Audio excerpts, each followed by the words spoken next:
It was built in 40. He launched it in 49. He kept it. Well, what we know, he kept it until about the mid-50s, and then he sold it to Donny Calvert. He had it for a few years, and after that he bought it back and kept it right through, well, till we think the late 60s or early 70s.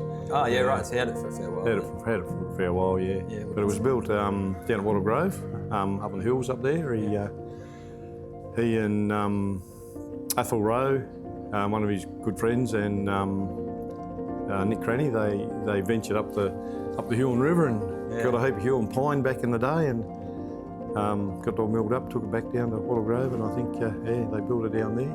He was born in 26 and he launched it in 49, so he must have been about 23 when he launched it. So yeah, it's not a bad feat really. Is it? It's awesome. So, built a trailer, took it down to Bullock Point behind a tractor, and launched it on Athol Walter.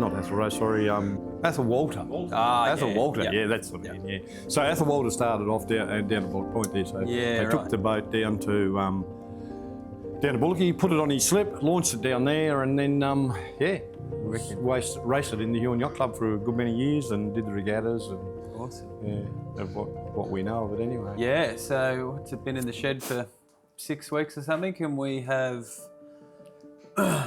drilled out all the old linseed putty so we can get at the fastenings, and we've probably replaced 50% of the ribs, steamed in new ones in the last week.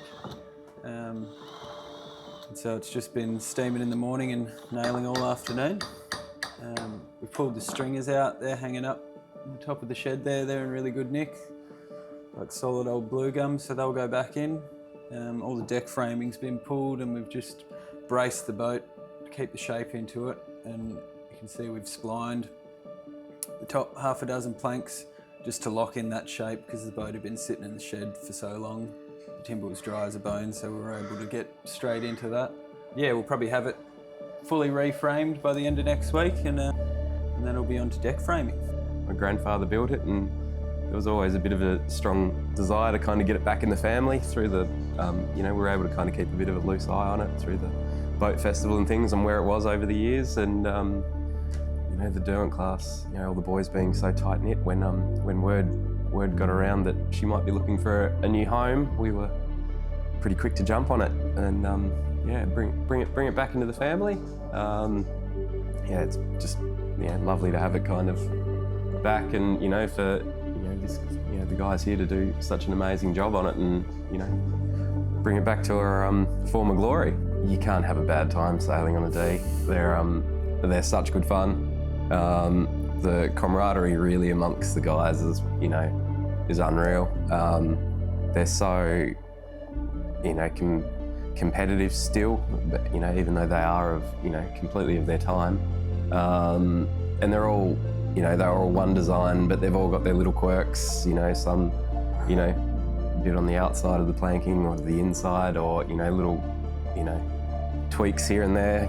Peri for whatever reason, had a masthead kite at some stage, which is just ridiculous. But and the boats have a history all on their own outside. All the guys now, they've as a collective kind of history together. They've raced together for many years. So the resurgence kind of thing now, where they're all able to race together again, is really cool.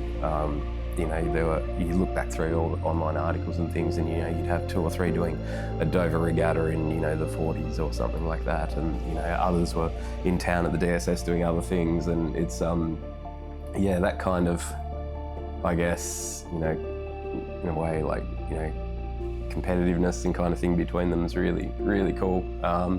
And I think in many ways they're still a current thing. They're competitive, they're good fun, they're wet, and they're really easy to sail in that regard too. They're not that difficult. They're fairly simply rigged. Just good fun.